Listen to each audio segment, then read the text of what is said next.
Castelnuovo, verano de 1539. El sol arde sobre la costa dálmata como si el mismísimo infierno hubiera abierto sus puertas. Las murallas están agrietadas, los estandartes rasgados, el polvo y el humo envuelven el aire como un sudario.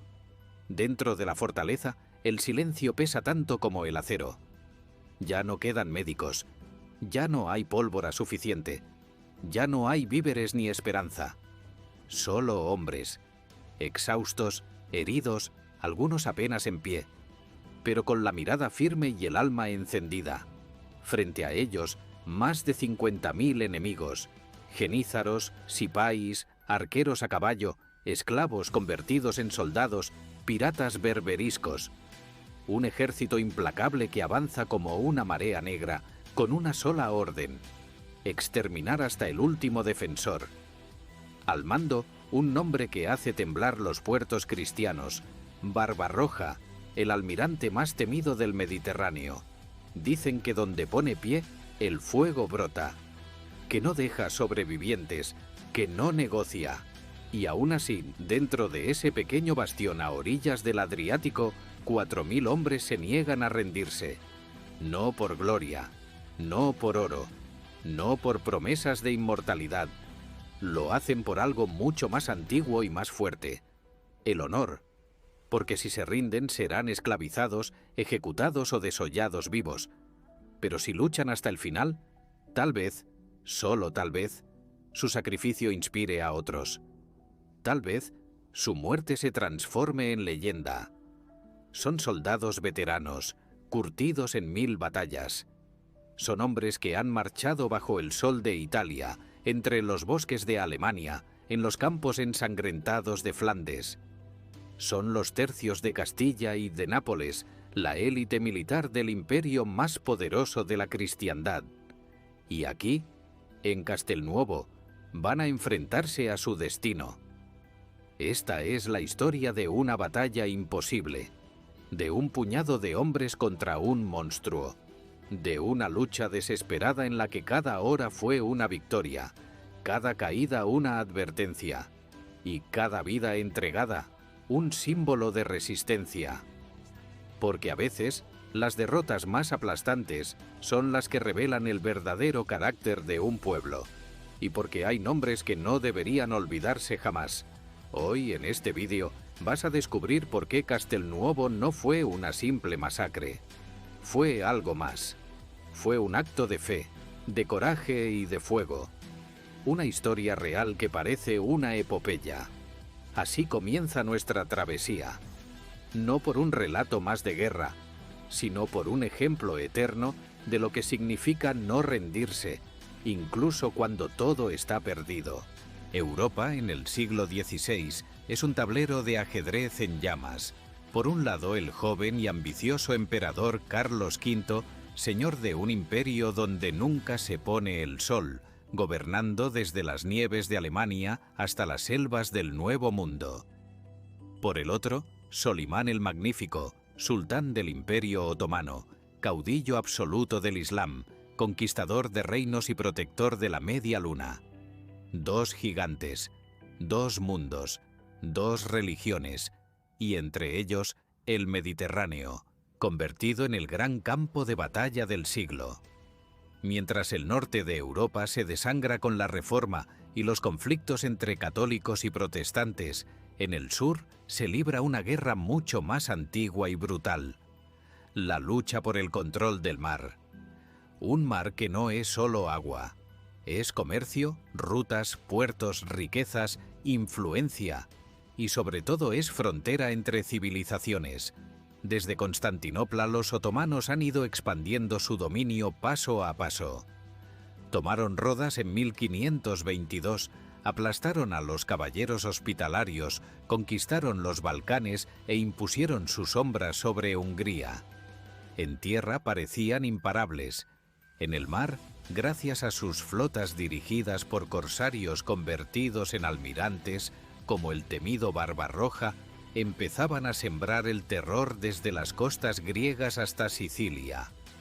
Carlos V lo sabía, El imperio no podía permitir que el Mediterráneo se convirtiera en un lago otomano. Si perdía el dominio naval, perdería Italia. Si perdía Italia, perdería Europa. Por eso, tras años de guerra con Francia y conflictos internos, decide organizar una Liga Santa, una alianza de potencias cristianas con un solo objetivo: frenar la expansión turca. En 1535, esa alianza toma Túnez y logra una gran victoria. Pero Solimán contraataca con fuerza, refuerza su flota, organiza nuevas ofensivas y pone al frente de su armada a un hombre que cambiaría el curso de la guerra: Khayr ad-Din, más conocido como Barbarroja. El nuevo objetivo otomano es claro: la costa dálmata, en lo que hoy sería Croacia y Montenegro. Una serie de fortalezas estratégicas bajo control cristiano, apoyadas por los venecianos y por tropas del imperio. Entre ellas, una en particular, Castelnuovo, un pequeño enclave, pero situado en un punto clave para controlar el Adriático. Si cae Castelnuovo, los otomanos podrán amenazar directamente las rutas hacia Italia y consolidar su dominio del sur de Europa. Si resiste, se convierte en un bastión de resistencia, una espina clavada en el costado del sultán. Y así, en medio de esta guerra entre titanes, entre dos mundos que se miran con odio y miedo, comienza la cuenta atrás. La batalla se acerca, y en ella no decidirán el destino del mundo los emperadores ni los grandes almirantes, sino los hombres que tendrán que empuñar la espada en las murallas de una fortaleza olvidada por todos. Castelnuovo está a punto de convertirse en el epicentro de una lucha entre civilizaciones. No eran soldados comunes, no eran campesinos armados ni nobles con armaduras relucientes. Eran algo distinto, algo nuevo, algo temido. Los tercios, la fuerza de infantería más formidable que el mundo había conocido hasta entonces, nacidos en las guerras de Italia, endurecidos en los campos de batalla del norte, forjados en el crisol de una Europa en guerra constante, los tercios españoles representaban el alma misma del imperio de Carlos V. No era solo su formación, ni sus armas, ni su disciplina. Era su espíritu, una mezcla brutal de coraje, fe, fatalismo y orgullo. Estaban formados por veteranos de guerra, muchos con años de campaña a las espaldas, españoles de Castilla, Andalucía, Navarra o Aragón, pero también italianos del Reino de Nápoles, incluso borgoñones, flamencos o alemanes, cada uno con sus heridas, sus cicatrices, sus supersticiones, soldados de lanza y arcabuz, organizados en compañías que respondían no solo a la autoridad del rey, sino a un código no escrito de honor y camaradería. Combatían como una máquina, pero pensaban como hombres libres, y eso los hacía peligrosos. Su estructura era revolucionaria: piqueros en el centro, arcabuceros y mosqueteros en los flancos, y un sistema de rotación en combate que hacía casi imposible romper sus líneas. En tierra firme no tenían rival. Derrotaron a franceses, alemanes, italianos, a lo largo y ancho de Europa. Se enfrentaron a enemigos más numerosos, mejor armados, y casi siempre salieron victoriosos. Pero lo más inquietante de los tercios era su mentalidad. Estaban acostumbrados a morir, y de algún modo eso los hacía invencibles, porque un hombre que no teme a la muerte es un arma que ningún ejército puede detener. Cuando se ordenó reforzar la posición de Castelnuovo, no se enviaron tropas locales ni mercenarios de paso. Se envió a los mejores, el tercio de Castilla y el tercio de Nápoles, bajo el mando de un veterano de 1000 campañas, Francisco de Sarmiento. Un hombre austero, endurecido, respetado por sus hombres no por su título, sino por haber sangrado junto a ellos. Con él viajaron alrededor de 4000 soldados, muchos curtidos en las guerras de Italia, con experiencia en asedios, escaramuzas y batallas campales. No eran suficientes para defender una fortaleza entera contra una fuerza 10 veces superior, y lo sabían. Pero aún así, marcharon, porque cuando los tercios recibían una orden, no preguntaban cuántos eran los enemigos, solo preguntaban dónde estaban. Lo que no sabían al desembarcar en Castelnuovo era que estaban caminando hacia una trampa mortal, una de la que probablemente no saldría ninguno con vida. Y aún así, fueron, sin quejarse, sin dudar. Mientras los tercios se dirigían hacia Castelnuovo, al otro lado del mar se alzaba una sombra gigantesca, una fuerza que llevaba casi un siglo creciendo sin freno, expandiéndose como una tormenta sobre el mundo cristiano. El Imperio Otomano, en tiempos de Solimán el Magnífico, era más que un poder militar.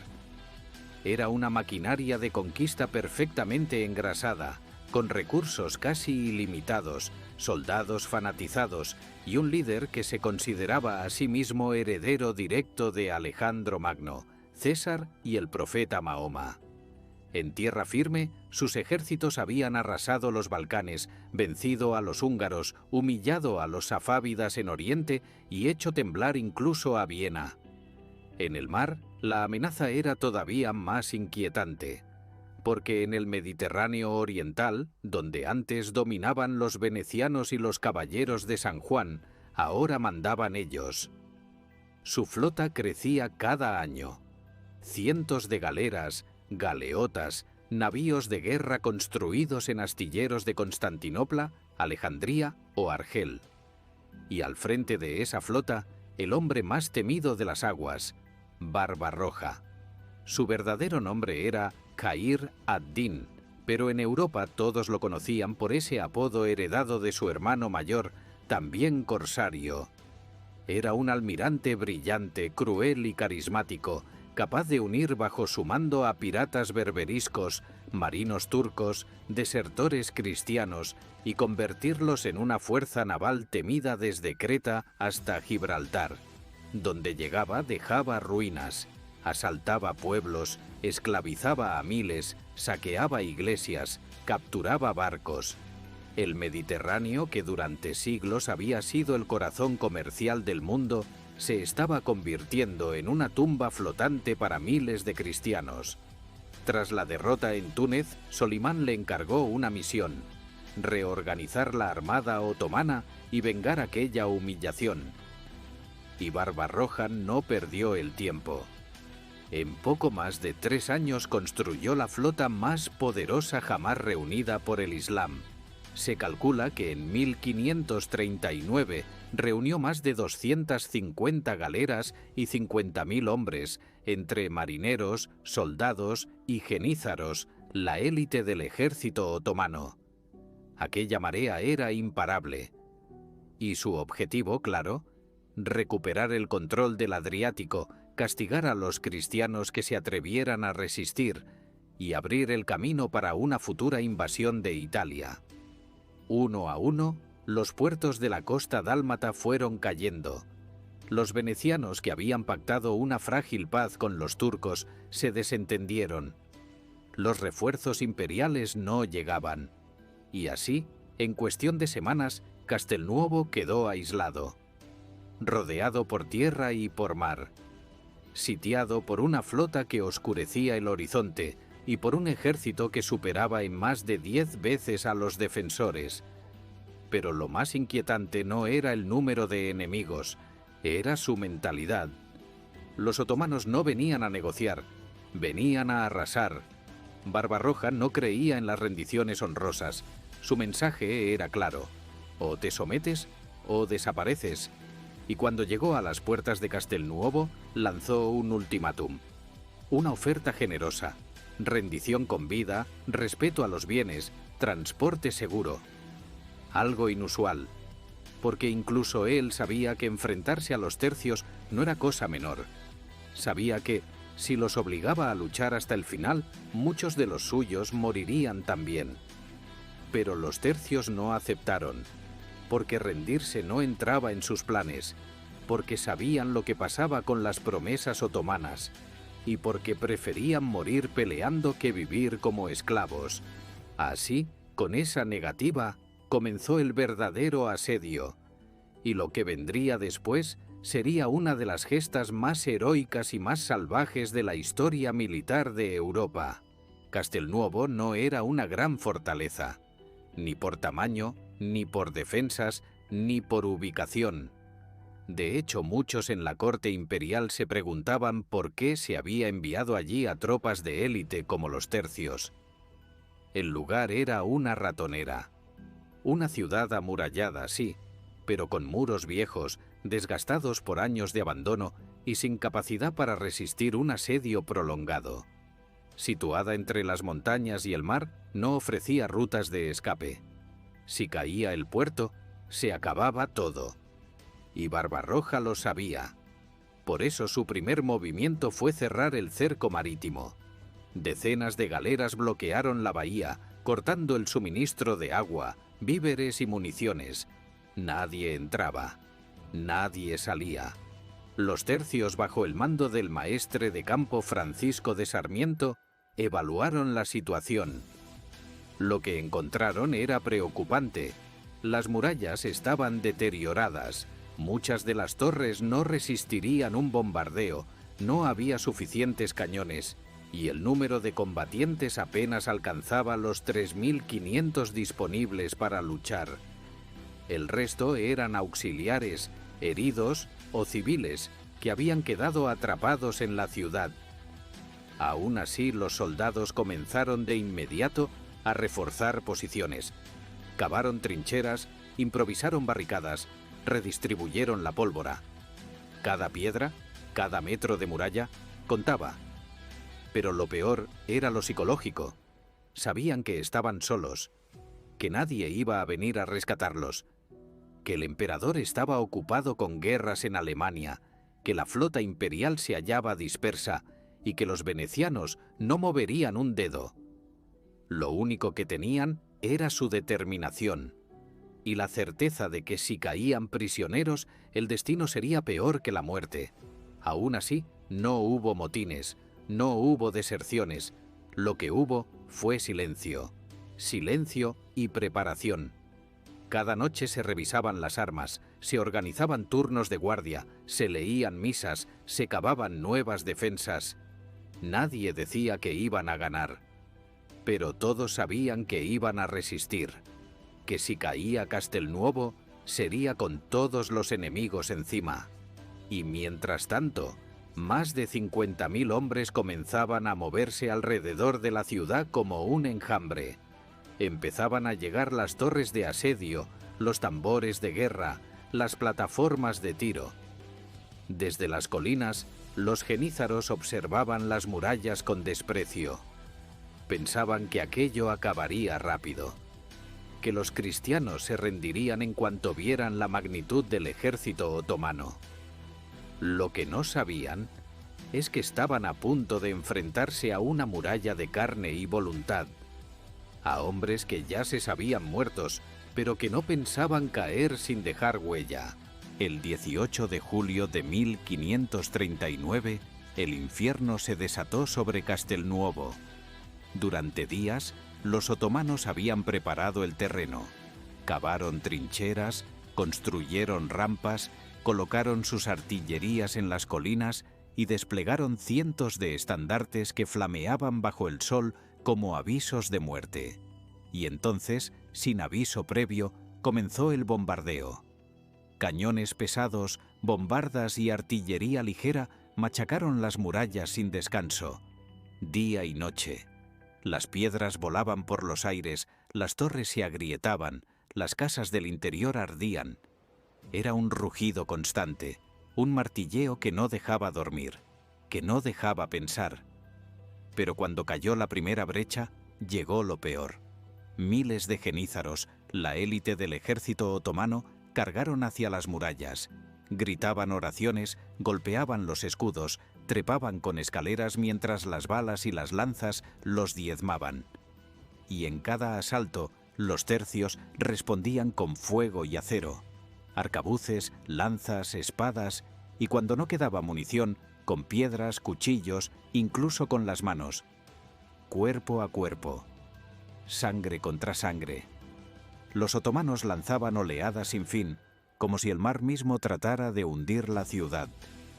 Pero cada vez que creían haber tomado una posición, los tercios contraatacaban. No dejaban respirar al enemigo. No cedían terreno.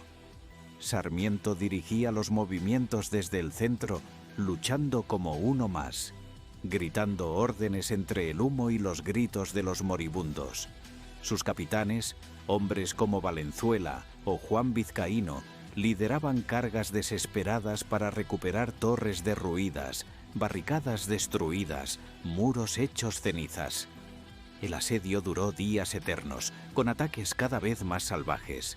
Barbarroja no entendía cómo una guarnición tan pequeña resistía tanto. Enviaba mensajeros con nuevas ofertas de rendición. Prometía la vida, la libertad, incluso recompensas. Pero siempre recibía la misma respuesta. Aquí nadie se rinde. Los hombres estaban exhaustos. Ya no había pan, apenas quedaba agua, y muchos luchaban con heridas abiertas, cubiertos de sangre seca, con la ropa hecha jirones. Pero seguían, porque no luchaban por una victoria. Luchaban para dejar un mensaje, que los tercios no se doblegaban, que podían morir, sí, pero de rodillas, jamás. Y cada noche, al ver el fuego sobre las murallas y los cuerpos amontonados en las brechas, los otomanos comenzaban a preguntarse si aquella fortaleza no estaba maldita.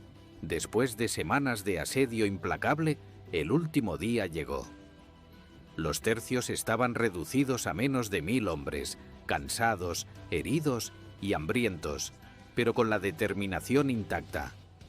La muralla se había convertido en un campo de batalla desolado, un mosaico de escombros, sangre y acero. No había esperanza de refuerzos ni de rescate. Solo quedaba pelear hasta el final. A primera hora, Barbarroja lanzó el ataque definitivo. Las filas otomanas se desplegaron en un mar de hombres y pólvora, decididos a acabar con la resistencia de una vez por todas. Pero los tercios, lejos de rendirse, se atrincheraron en cada rincón, en cada torre, en cada calle. Combatían con una furia que parecía sobrenatural, como si la muerte estuviera detrás de cada espada y el honor por delante. Francisco de Sarmiento, el veterano maestre de campo, estaba en el centro de la lucha. No comandaba desde lejos, peleaba hombro con sus soldados, cortando, lanzando órdenes, animando a los hombres a resistir. Sabía que el final era inevitable, pero también sabía que cada instante ganado era una victoria moral que resonaría por siglos. Las cargas se sucedieron, una tras otra, y los tercios rechazaron cada intento de penetrar sus defensas. Pero el desgaste era brutal. Muchos capitanes y soldados caían uno tras otro, y la resistencia se fue convirtiendo en un grito desesperado. Finalmente, con menos de 300 hombres vivos, el cerco se cerró. Entonces, cuando la última torre estaba por caer, Sarmiento ordenó la retirada ordenada hacia el interior de la fortaleza. No para huir, sino para preparar la última defensa. Allí, entre ruinas y cadáveres, los tercios dieron su último combate. No hubo rendición, no hubo clemencia. Cuando finalmente la puerta principal fue tomada por los otomanos, la mayoría de los defensores ya estaban muertos o moribundos. Los que quedaron fueron hechos prisioneros, pero con una dignidad ganada con sangre y valor. Barbarroja, impresionado, ordenó que se le respetara la vida, quizás porque incluso él reconocía que se había enfrentado a guerreros fuera de lo común. La defensa de Castelnuovo quedó para la historia no como una derrota, sino como un símbolo eterno de coraje, de resistencia frente a la adversidad insuperable, y del honor que guía a los hombres hasta el último aliento. Porque en aquella pequeña fortaleza unos pocos hombres se enfrentaron a un imperio y demostraron que la voluntad humana puede cambiar el destino, aunque sea por un momento. La defensa de Castelnuovo no fue una victoria militar en el sentido tradicional. La ciudad cayó, sus murallas fueron tomadas y la mayoría de los tercios perecieron en combate o en la prisión. Pero lo que ocurrió allí trascendió la derrota, porque aquel episodio se convirtió en un símbolo de resistencia absoluta, un ejemplo para generaciones futuras de soldados, estrategas e historiadores. La historia de cómo 4.000 hombres se enfrentaron a 50.000 y lucharon hasta el último aliento resonó en toda Europa. Los relatos comenzaron a circular desde los campamentos del imperio, pasando por las cortes europeas, hasta llegar a los salones donde se forjaban alianzas y enemistades. La valentía de los tercios, su disciplina y su honor fueron ensalzados como la encarnación del espíritu español y cristiano frente a la expansión otomana. Castelnuovo no fue solo una batalla, fue un grito de guerra, un legado. Y ese legado no se perdió con el tiempo. En las academias militares, la defensa de Castelnuovo se estudió como ejemplo de coraje, de resistencia numantina y de tácticas de asedio extremas. Poetas y escritores la inmortalizaron en sus versos y crónicas, y en las mentes de todos aquellos que valoran el sacrificio sigue viva como la prueba de que, aunque la muerte sea inevitable, el honor puede ser eterno. Hoy, más de 4 siglos después, recordar Castelnuovo es recordar que la historia no solo la escriben los vencedores. A veces, la verdadera victoria está en la forma en que se lucha y en cómo se defiende lo que uno cree justo, aunque parezca imposible. Es un testimonio del poder del espíritu humano ante la adversidad y una inspiración para quienes enfrentan sus propias batallas, grandes o pequeñas. Así, la defensa de Castelnuovo permanece no como una historia de derrota, sino como una epopeya de heroísmo, un faro en la oscuridad que ilumina el camino de la resistencia, el coraje y el sacrificio sin medida.